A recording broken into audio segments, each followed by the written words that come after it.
Now our next topic is Pythagorean triplet. Before starting that Pythagorean triplet, we should know what does the Pythagoras theorem means. Pythagoras theorem क्या होता है? That you have studied in your 7th standard. Pythagoras theorem is a theorem which is based on the triangle called right angle triangle. What is a right angle triangle? A triangle in which one angle is your right angle, that is 90 degree. उस angle को हम क्या बोलेंगे? Right angle triangle बोलेंगे. और जो right angle triangle होता है उसमें एक प्रॉपर्टी होती है और वो प्रॉपर्टी है पाइथागोरस थ्योरम को सेटिस्फाई करने वाले.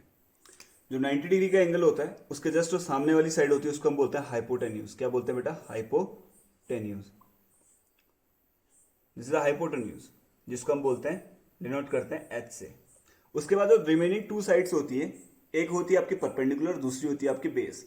परपेंडिकुलर और बेस डिसाइड करता है जो एंगल हम ले रहे हैं.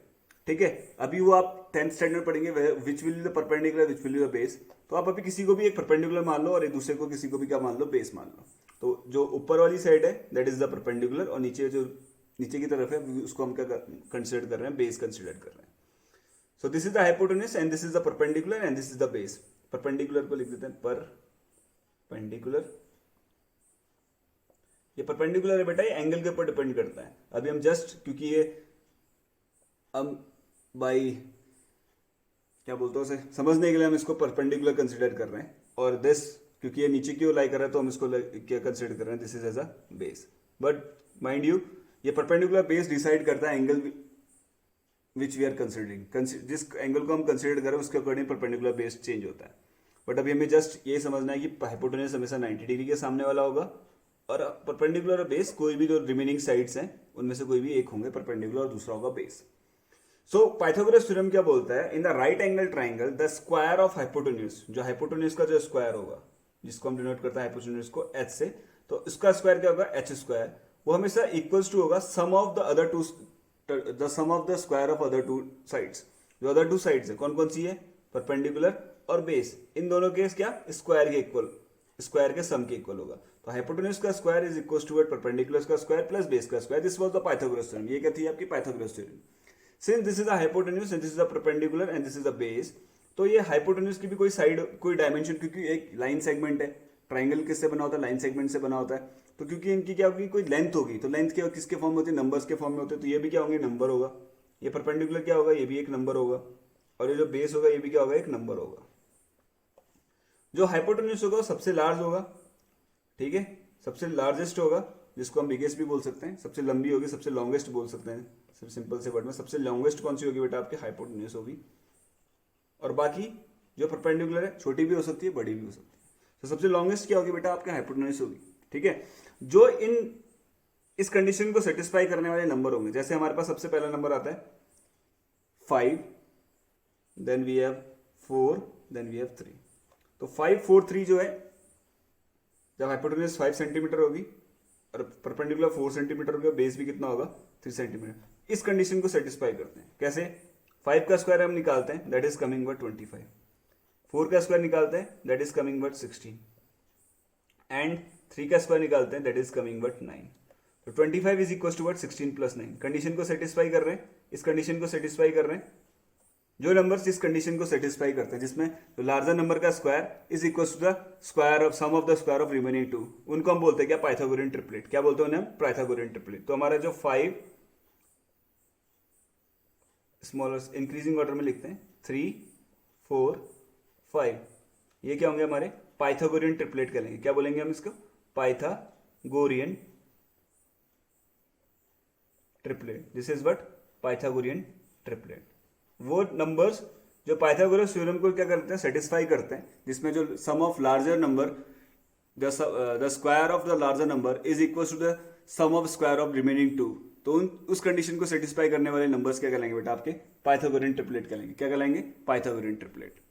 Now we will understand one relation between the numbers which are there in the Pythagorean triplet. जो पाइथागोरियन ट्रिपलेट में नंबर्स होते हैं उनके बीच में एक रिलेशनशिप है, that we will discuss. Now this is a general form of Pythagorean triplet. जो ट्रिपलेट होगा उसका जो जनरल फॉर्म होगा वो कुछ इस टाइप का होगा. जो सबसे छोटा नंबर होगा that will be represented by m square minus 1, और जो सेकंड स्मॉलेस्ट होगा that will be represented by m square plus 1, और जो सबसे लार्जेस्ट होगा जो number that will be represented by the 2m. और ध्यान रखना जो ये वाला नंबर होगा 2m that will be what even, क्योंकि ये क्या है मल्टीपल ऑफ 2 है. This can be also even number, ठीक है, बट ये डिपेंड करेगा m की वैल्यू पे. बट अगर हम इसको देखें ये डायरेक्टली आपको क्या बताएगा, this number will be what even. ये आपको डायरेक्टली बताएगा कि ये जो नंबर है that will be what even. तो अब इस चीज का यूज, ये general form of Pythagorean triplet का यूज हम कैसे करेंगे.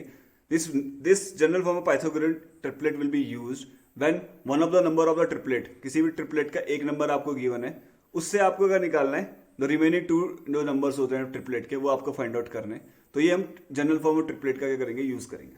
जैसे अगर हमसे बोला है one, this is a example question, आपसे क्वेश्चन बोला है one of the number of Pythagorean triplet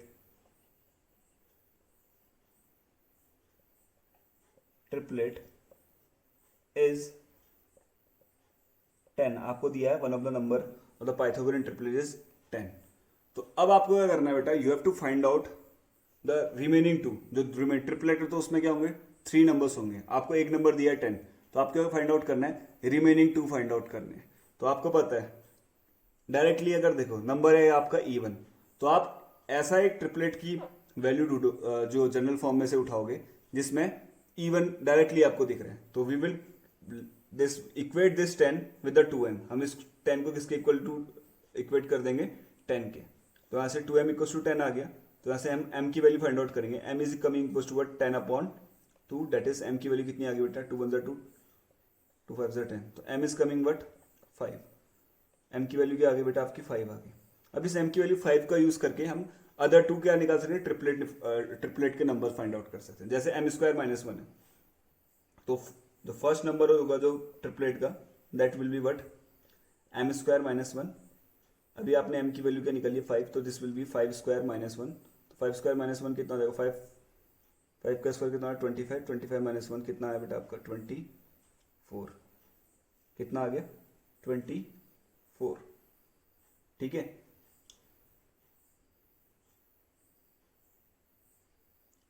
and the remaining second number, जो आपका सेकेंड नंबर होगा that will be m square plus 1, that is 5 का स्क्वायर कितना होगा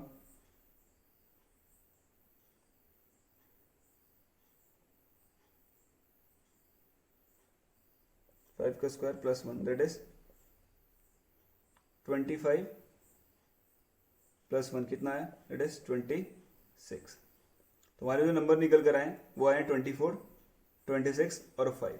तो हमारे जो पाइथागोरियन ट्रिपलेट है हम इसको क्या इसमें इंक्रीजिंग ऑर्डर में लिखते हैं. 5 देन 20, सॉरी 5 नहीं होगा, क्या होगा हमारा 5 नहीं था, क्या था 2m की वैल्यू कितनी थी बेटा आपकी 10. तो हमारा हो जाएगा Pythagorean triplet 10 then that is 24 then 26. This will be the Pythagorean triplet 10 24 26. अगर आप चेक करोगे 10 का स्क्वायर 100, 24 का स्क्वायर 576. जब इन दोनों को ऐड करेंगे कितना आएगा 676. This will be equal to what square of 26 that is 676. ठीक है. अब इसी कॉन्सेप्ट का यूज करके हम क्या कर सकते हैं, क्वेश्चन नंबर 2 सॉल्व कर सकते हैं एक्सरसाइज 6.2 का. ठीक है. तो let's see. Now this is the second question of your exercise 6.1, sorry 6.2. Question number second says write a Pythagorean triplet whose one member is, second part शुरू कर रहे हैं that is 14. आपको Pythagorean triplet बताना है जिसका one of the member is given that is 14. जो remaining part है that you will do by yourself as a homework. I am just solving the second part. Same concept we are going to use. जो Pythagorean triplet का जो general form बताई थी that is m square minus 1, m square plus 1. Then we have 2m. Since the number you are getting is the even, तो आप even number को इस 2m के साथ इक्वेट कर देंगे. तो 2m will be equal to what 14. हमारा एक मेंबर क्या है 2m क्या है, one of the member of the triplet होता है. तो 2m is equal to what 14. तो m equal to कितना हो जाएगा बेटा आपका, this will be equal to what 14 upon 2. This is 2 1s are 2, 2 7s are 14. So m we are getting m is equal to what 7. m की value क्या आ गई 7. अब हम निकालेंगे फर्स्ट ट्रिपलेट का फर्स्ट निकला. फर्स्ट मेंबर ट्रिपलेट नहीं होगा, क्या होगा यहाँ पे फर्स्ट मेंबर होगा. Kindly make the correction in the last question that we did. First member will be equal to what m square minus 1. m कितना निकला बेटा 7, तो 7 का स्क्वायर -1, 7 का स्क्वायर कितना होता है बेटा 49, 49 - 1 that will be giving what 48. Second member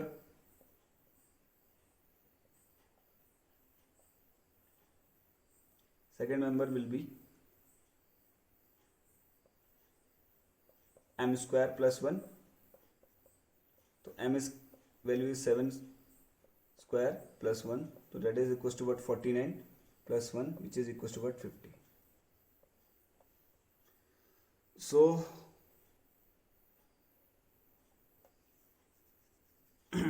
now the triplet is, जो ट्रिपलेट निकल कर आ रहा है आपका Pythagoras triplet, Pythagorean triplet,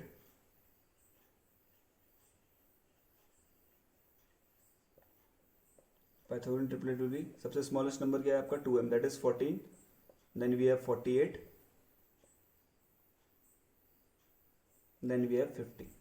So this is the Pythagorean triplet 14, 48, 50, which is satisfying the Pythagoras theorem, that is hypotenuse ka square is equals to the square of the sum of square of remaining two sides.